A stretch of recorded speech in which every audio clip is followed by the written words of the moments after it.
Okay, so I wanted to start by talking about the social contract.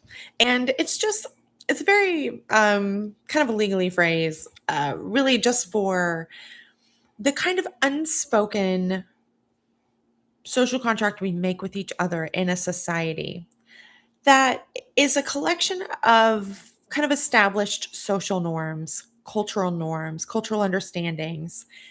And there is a spectrum of high trust to low trust societies. So, for example, Japan or maybe South Korea, they might be considered a high trust society. There are some countries like in Europe that are high trust societies. And then there are other societies that you would consider like a lower trust society. So maybe something like the United States. There are certainly lower trust societies. And of course, the United States is very broad. So that's going to vary depending on where you are. But the reason why I find this to be very interesting is that when you get these YouTubers that do pranks on people, they go to high trust societies like Japan and they act in these very aggressive, dominating ways to power over other people as a prank. And then that's how they get their content. And so the thing that's important about that is that these guys, because they're usually dudes, these guys feel like smart. It makes them feel powerful. They feel as if they are better than the other people that they are sort of doing these things at. And the same thing is true for abusers, and we don't realize it. So the victim is in a high trust relationship with the abuser, but the abuser is taking advantage of that construct to then do things because the victim isn't going to see it. The victim, or like, see it coming, because the victim is a high trust relationship dynamic. They believe that they're in this loving, let's say, parent child relationship or a loving relationship, loving friendship. So the victim is a high trust person, and the abuser is taking advantage of that. And often behind the scenes, feeling like they're so smart and it's so impressive that they are just so superior to this other person because they're dumb, when the only reason what they're doing works is because they are weaponizing a construct that exists in relationships, that is for the purpose of relationships. And so it's the same thing as like Johnny Somali going to Japan and then South Korea and doing these very offensive things because he's expecting the high trust society to not respond in low trust society ways. So because they're not afraid of the victim or the victim society acting in aggressive ways, doing to them what they're doing to others, they feel very comfortable to act this way. It's kind of like that Mike Tyson quote about, everyone's got to play until they get punched in the mouth. They go to places where they're fairly certain they're not going to get punched in the mouth. They go date people that they're fairly certain would never behave in these ways.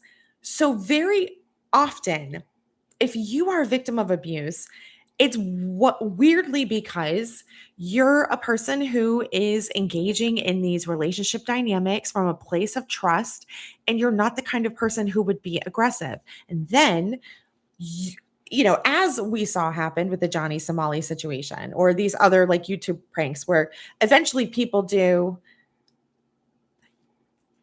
So eventually people do come meet that aggression with their own aggression. And so you're in the relationship dynamic with this person. And in order to not be just destroyed by them, you then become like a version of yourself that you wouldn't like choose to be. Okay, so let's see. That is such a great analogy. It's like Trump saying, "Look how tough I am," because he just talks in a way that goes completely against norms and rules that are just polite and part of society. That's so good. Yes. Perfect example. He only picks people that he feels confident that he can power over, either by being more obnoxious or he's just in a position that he has more money, more status, more something. I actually really think it's interesting. Speaking of Donald Trump, who's one of my favorite topics because he's so, oh God, yeah, the version of myself that I ended up as when I finally got the courage to call the cops. I kind of hate it, but also I'm out now. Yeah. Yeah. I'm sorry. I'm sorry. It's just, I see it with kids all the time. Kids, when they're growing up in an abusive home, you often become you become like a liar and you steal things and because you can't operate like a normal child. And the same thing is true in an adult dynamic, abuse dynamic. You they basically make it so that if you act according to the rules, you end up getting destroyed. I mean, I'm not gonna say you have to get tough, but does that happen often? Yeah. I Yes. So yeah, so when I watch these people and they're just, they never go find the other tough guys to like, oh, I powered over the tough guys. Now I feel like I'm the most tough guy. It's they go after the small person. Um, I don't want to say small, I don't mean like small, but you would think like, oh, you're trying to build your reputation, but don't you go after the big guy? Now I will say that does happen, but when we're talking abuse dynamics, um, well, not wanting to, but that's how it just ends up. Yeah. And then because you don't want to be vulnerable and it's hard to get in relationships again, and you feel that like you can't be gentle or soft or yourself or relaxed, whatever the word is. Because it's like, well, I did that before and I ended up in a horrible situation I didn't want to be in. Yeah. So I feel so bad for victims of abuse because when we're thinking like, okay, I'm gonna do, it's that pendulum swing I talk about a lot. Like, oh, okay, I'll do the opposite. I'll do the opposite thing. Now I'm gonna be hard. Well, that has its own problems. And again, the reason why these people choose these constructs and target their targets the way they do is because the other person is a high trust person, because they're in the high trust society, or they are using relationship constructs that require high trust, and then they use that high trust to take advantage of the other person. And then if the other person tries to say something, it's like, well, don't you trust me? And so like weaponizing the high trust situation. And so by the time the victim figures out what's going on, they're very confused and entrapped. We have to fight to stay good and trusting and kind. Tough and nice are not mutually exclusive. I like that. I do like that. Um, yeah, and I find like the boundaries, getting really good at boundaries. Boundaries help you be like a vulnerable, kind person. Um, and it's hard though because when you're socialized in a certain way, you're socialized to think that you have to be nice to people, but people don't respect that. And so my go-to example is going to be like, if you've ever the lady at the front desk at a school who's who's often they've got a heart of gold, but they also take no shit. And they're nice, but also you better not step to them. And so there's like threading the needle of protecting yourself, but also being vulnerable, and like the boundaries are good, and um standing on this isn't how we treat each other. So what's really interesting, the nice thing about becoming a mom, I gotta say, is that, well, first you start to really think about, okay, well, what's good for people to do? Like, how should people treat each other? Because you have to explain it to this little person. But then you develop what I like to call the mom voice. And the mom voice, you'd be surprised, works on people. And not just the mom voice, but when you say like the mom things. So 100% I have in public to people that I have no relationship to, been like, we do not treat people this way. What am I looking at? And I've essentially parented other children. Like I was at a like a gym kids area, and one of the kids was coming in to bully another like smaller kid. And I looked at that kid, my head whipped around so fast, and I was like, I'm sorry, excuse you. You know you don't come and bully smaller kids. Go try again. Like this is not how we treat people. And when I tell you that kid straightened right up and then went and left and found something else to do. So I was like, yes. Because they could be like, you're not my mom. You can't tell me what to do. But sometimes you get the mom voice going, and it's very effective on adults, on children, use with intention and, for good. Um, yeah. So no one tells you you get like the super secret power if you're paying attention. In the army, I learned there are two types of people. There's tough but fair, and moms totally fall in there. And then there's sociopaths, but we all got to do our part to be those sheepdogs. Well, it's true. When you look at historical organization of government, usually you're going to get the hierarchical or orientation during times of war because you have to mobilize people in a direction very quickly. You don't have time for everyone to have a vote. You don't have time for a commission. You don't have time for a council, right? Like there has to be a decision maker at the top that's, you know, making the decisions and also taking the responsibility. So they take the fall if there's a problem, but somebody at least has to point a large group of people in a direction. So you will find the more violence there is in a period of time, the more likely you are to have those hierarchical organizational structures versus, let's say, a democracy.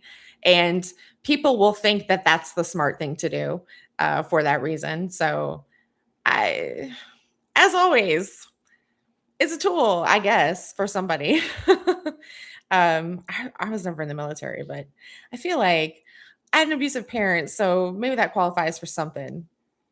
You know, every time I see boot camp stuff, I'm like, this seems wildly familiar. And I read some information from people in the CIA that said that they particularly look for smart people with trauma that they can exploit and then get them mobilized to do what they want. And they build their loyalty to the organization. And the military kind of struck me as along those lines. It's just no shade though, no shade. I know one thing I will say, at least with the military, is I feel like there's sad but true. There are a lot of those, yeah.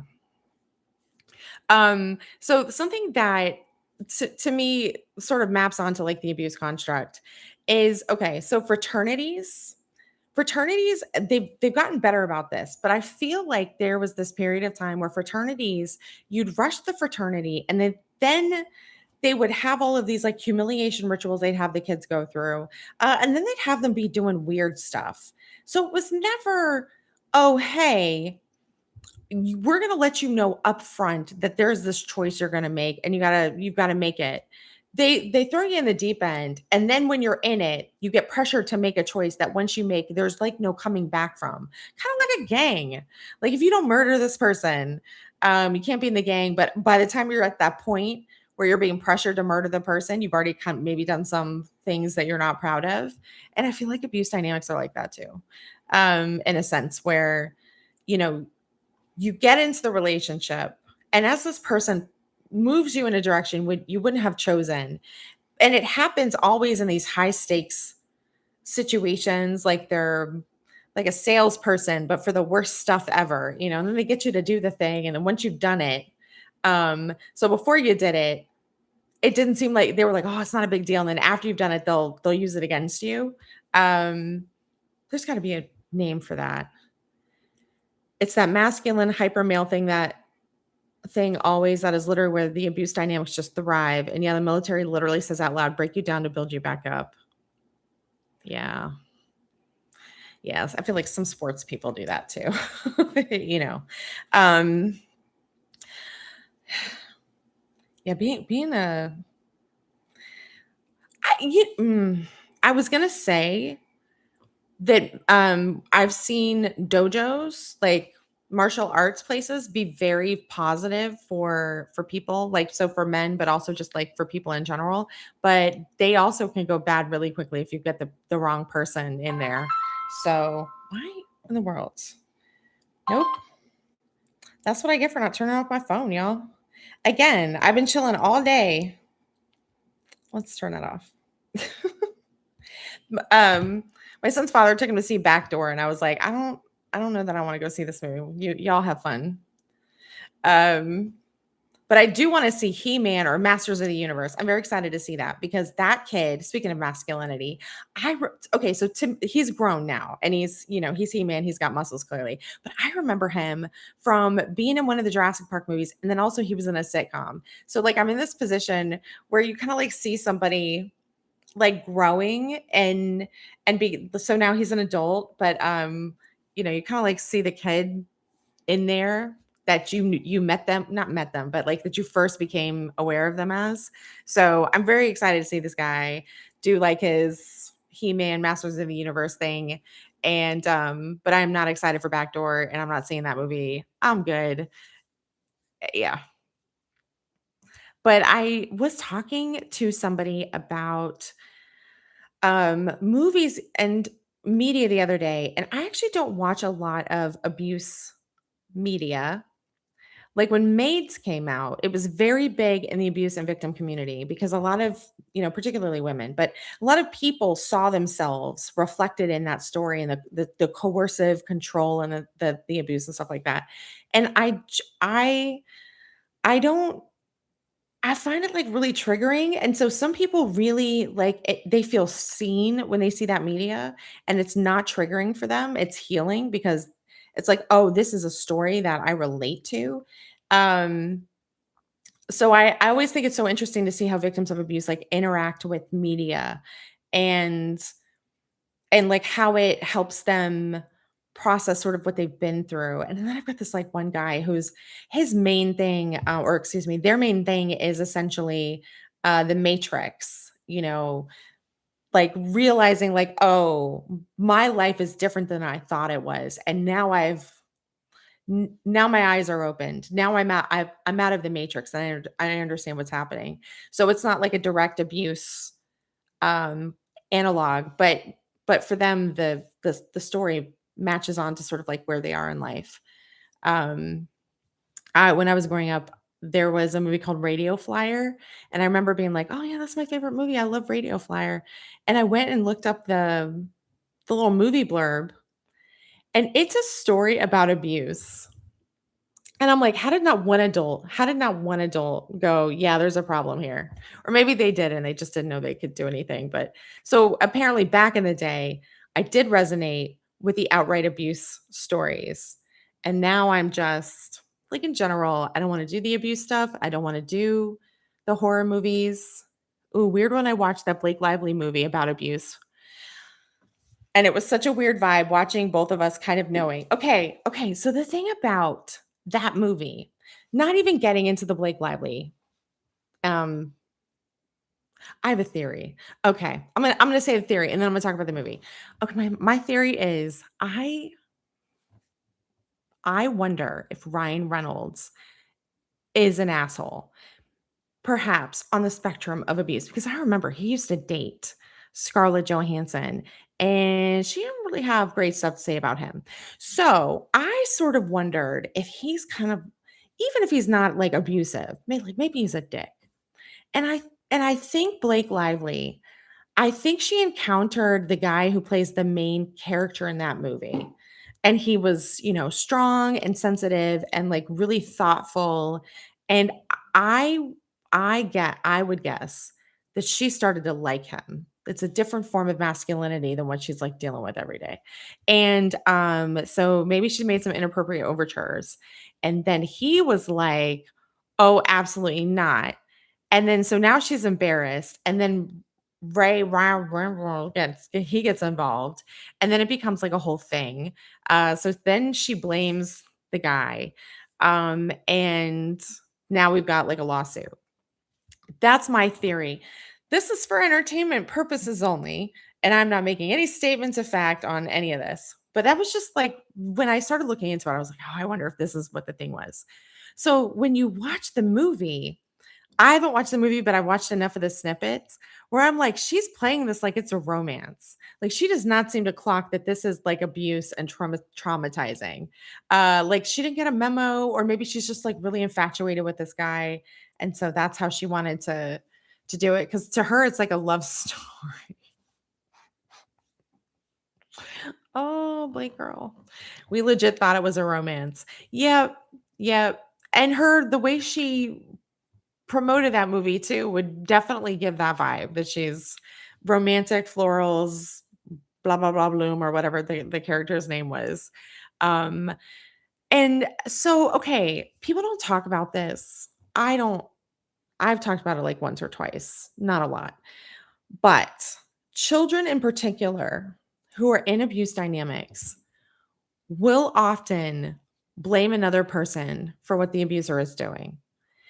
And so it's traumatizing for the person being blamed because they actually didn't do anything. However, the child is being victimized, but they don't feel like they can feel safe to blame the person who's actually harming them because they don't know that they'll be safe. So they have this desire to tell the truth. Um, but they can't tell the truth because they're like, I'm gonna get destroyed. And so they like do it in this other direction. And so I just blame that whole situation just sort of reminded me of that. And I wouldn't be surprised if in the future we found out that he's not great. Because I've also heard stories about how she's not great either. And usually people find each other often like that. Again, entertainment purposes. I hope they never find this. I'm always worried when I talk about like social stuff that someone's gonna like find it and then I'll get clipped for something and then it's gonna be traumatic for me. Anyway, so I wanted to go to the subreddit and talk about I don't know, I don't think I've done a video about this, but I wrote a while ago a an inf- a difference between red flags and like abuse watch and an abuse warning based off of how people do tornado watches and tornado warnings or meteorology watches and meteorology warnings. So basically you can have a watch when you have all the ingredients for like a bad meteorological situation, like maybe a tornado, but you don't see the tornado yet, but you're like, oh, all the ingredients are here, there's definitely a problem, we've got to keep our eyes open. But then when you got the tornado warning, it's like, oh, we're seeing the tornado, it's happening, it may or may not be coming toward you, let's you know let's track the tornado or whatever. And I was like, "Oh, this works for abusive relationships too." Because right now we're really kind of just using like a checklist or a red flag warning. And so, sometimes because of the way that coercive control systems happen, sometimes a victim might be doing something on the abuse checklist and it can get really confusing. So I was like, "Oh, this can map over from the tornadoes to the abuse dynamics where if you are further early enough in the relationship, it hasn't kicked into actual abuse yet, but the ingredients for abuse are starting to be present. The controlling behavior, the entitlement, maybe the little cut downs. And so it's not a tornado yet, but it's a tornado watch. It's like, oh, we have all the factors that are going to lead to a tornado. We have all of the factors that are going to lead to an abuse dynamic. We just may not be having actual abuse. And then when you get to something like, oh, they're choking me, or they've like put their fist through the wall right next to my head. Now we have abuse. Abuse is occurring. Tornado warning. We've gone from a watch to a warning. And so I like the idea of, because it's, oh, we have red flags. Some of the red flags are going to be more like this is a leading indicator for where you're going to end up. And then some of the red flags are like, oh no, this is active abuse. Like you're being harmed. They're stealing your money. They're punching you in the face. Um, you have anxiety and you can't even sleep at night because they might come and start hitting you in the middle of the night or something. Oh, another thing I wanted to mention. This did come up when I was talking to a victim recently. Doing drugs or drinking, it almost always exacerbates the situation. And I don't even mean, how do I put it? So there's the abuser could be doing drugs and drinking and or the victim doing drugs or drinking. And there's something about like I said before in the previous video where it seems like, oh, once the sun goes down, that seems when like the danger for abusive incidences goes up. Well, the same thing is with drugs and alcohol. And a lot of the times it's, the abuser, they might start to get more irritable, angry, they start to escalate. And kids in particular will not recognize that this person is abusive They might just think, oh, it's the drugs and alcohol. And if I get rid of the drugs and alcohol, then my parent will stop hurting me. So, like, sometimes you'll get kids and they'll like dump the drugs or alcohol, and then they almost get murdered. Like, I 100% will advise children, like, don't touch their drugs and alcohol. That is a one-way ticket to get in like a bad situation, like escalated. Not that it's anybody's fault, but it's just that's how addicts are going to respond. A lot of abusers will sometimes get victims on drugs and alcohol, or they'll find victims who use drugs and alcohol because they're easier to influence, especially if they themselves don't use drugs and alcohol. And then they can use it as a reason for why the victim is like a bad person. You're not as good as me because you're drinking or you're doing drugs or something. So it's part of like the moral accusations against the victim. And then the victim starts to feel like terrible self esteem. But the longer you're in an abuse dynamic, the more you might turn to drugs and alcohol. So it can kind of be like a self reinforcing loop or dynamic. So sometimes people will come to resources to help them stop drinking and or doing drugs, and they don't realize they're in an abuse dynamic. They think, "Oh, I'm the problem. I'm doing drugs. I'm drinking, and I've got to stop doing that." And as they're in that process, maybe with a group or a therapist or like a what's it called when you go to a place?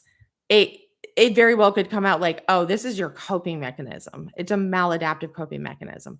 Or the abuser specifically got you hooked on these things so that they could take advantage of you. Now that's not to say that abusers who use drugs and alcohols are not also in those programs. Like they are definitely there for sure.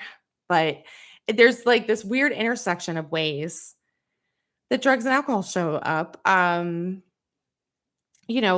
doing poppers together, right? And then like somebody is gets angry, upset, and then things happen, or you do something while you're under the influence that now you get blamed for later. What a mess. So drugs and alcohol is kind of like I usually I usually encourage victims to get to a safe place and then deal with the drugs and alcohol, or be dealing with the drugs and alcohol while getting to a safe place. Because getting free of the drugs and alcohol while you're in the abuse dynamic isn't necessarily helpful. Um, and I do this like mega list every year for New Year's Eve about, changing habits, changing habit loops, doing habit stacking, how to be moving in a direction that we want to be, self-actualizing who we want to be.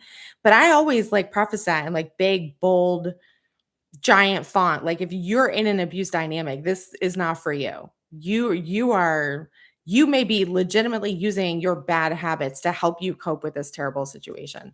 And I don't think I've ever seen like a lot of the New Year's resources say that. So I'm like, don't make yourself feel bad that you're, let's say, smoking.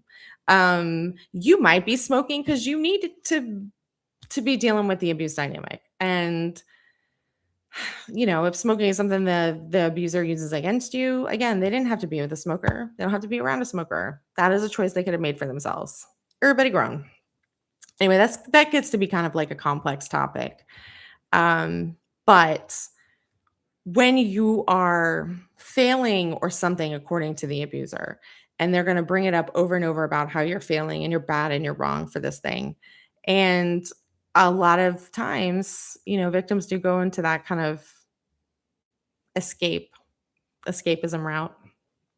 I mean, we all can't get hooked on exercise. Somebody's got to be hooked on something else.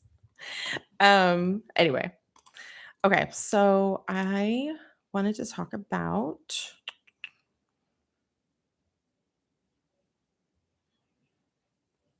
Oh, I forgot I wrote this. Oh my gosh, I wrote this 6 months ago. Okay.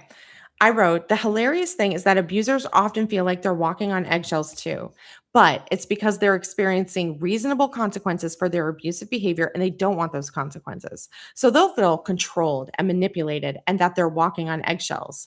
Then they can read about those concepts in victim literature and self apply it while turning around and calling the actual victim an abuser.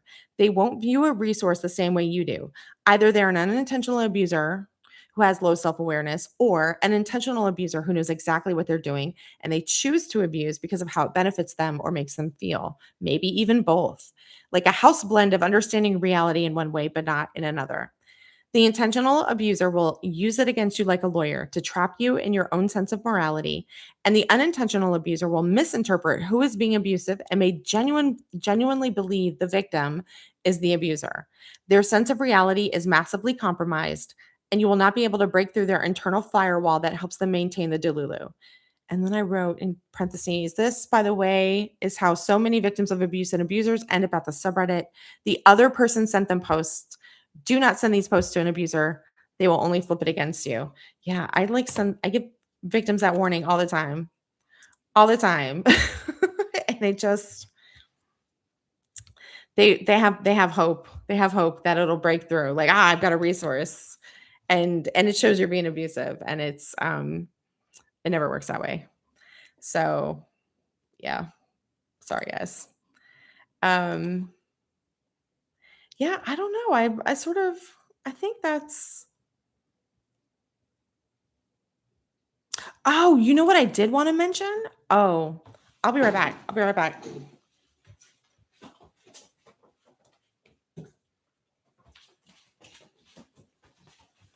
Okay, what had happened was I realized the other day, I had I had a moment where I realized, oh, the voodoo doll analogy I think I got from The Usual Error by Pace and Kylie Smith.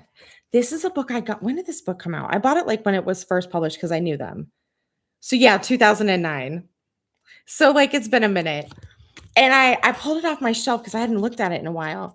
And let me see if I can find the page because it was such a good little like they got an illustrator to illustrate the chapter. And as I was reading it, I was like, "Oh, this is exactly where I got this idea, and I owe them their flowers." Okay. Although this book is a book on communication, which I do not recommend any communication books for victims in abuse dynamics. All that will do, you cannot communicate your way out of an abuse dynamic. It is not possible, and they will use communication norms against you. So holy moly. Yeah. So that's why I don't generally recommend stuff like that for victims. Let's see. Come on, guys. Yeah, because this book has a section on verbal aikido, and I'm like, that would be misused by an abuser 100%. Forget it. That's only safe with safe people.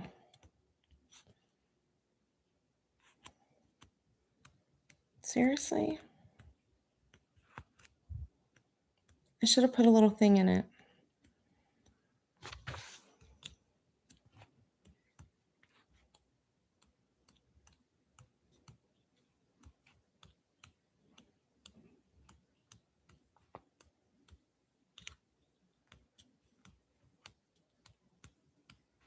Oh, come on. I know it was in the back half of the book. Aha, here we go. Chapter 12, I Am Not Green. Okay, so okay, how do I hold it? Here's the voodoo doll. Wait, there's the voodoo doll. And there's a person putting the things in the voodoo doll. And then they actually have in their thing, this is not you. And I was like, oh, okay, so I'm going to read it, hopefully. We often find it difficult to believe compliments. Someone offers one and we make excuses or noises of embarrassed gratitude. A compliment to our clothing results in this old thing. A compliment to our hair produces a startled, I didn't do anything to it. We brush it off. We don't believe it. We don't take it to heart. On the other hand, someone throws a critical comment at us and it sticks like glue in our minds, often long after our critic has forgotten the offhanded remark. Doubt creeps in and we think, am I really like that? The answer is simple. No, you're not. The person saying those hurtful words isn't actually talking about you. They're talking about their perception of you, filtered through their own issues, paradigm, and opinions. These opinions often fluctuate when anger takes control. It's like a little voodoo doll created to look vaguely like you. When that person says hurtful things, they're not directly hurting you. They're making statements about their concept of you, which is often very different than from the actual you. They're sticking pins in that voodoo doll, and you're saying, ouch, but it only hurts if you believe the voodoo doll is actually you. For cases where the hurtful person doesn't know what they're talking about, you can break the chain of hurt by breaking the link between you and the voodoo doll. Anyway, so that's clearly where well, what's 26 minus 9? So it was like 15 years ago I read this. Um, so I don't know if I just like remembered to back then or if it came up independently, but it was like seated, whatever. Anyway, so that is potentially where I got that concept. So Flowers to Pace and Kylie Smith, and it's in their book called The Usual Error, and they explained it really well. So good job, guys. All right. Yeah. So I don't know. I think I'm gonna like end it here if that's all right. Thank you, Liam, for showing up. I super appreciate you. As always, of course. And hope everybody has a great weekend. I actually have a nature preserve right behind where I live. And so today I was like, you know what? I'm gonna pretend like I'm at a resort and I'm gonna go do the nature preserve thing and then like go swim in the pool and I'm gonna be fabulous. And it's been a long week. So yeah, it was good to see you. Um, yeah, so anyway, y'all have a great weekend and I will talk to you next time. Bye.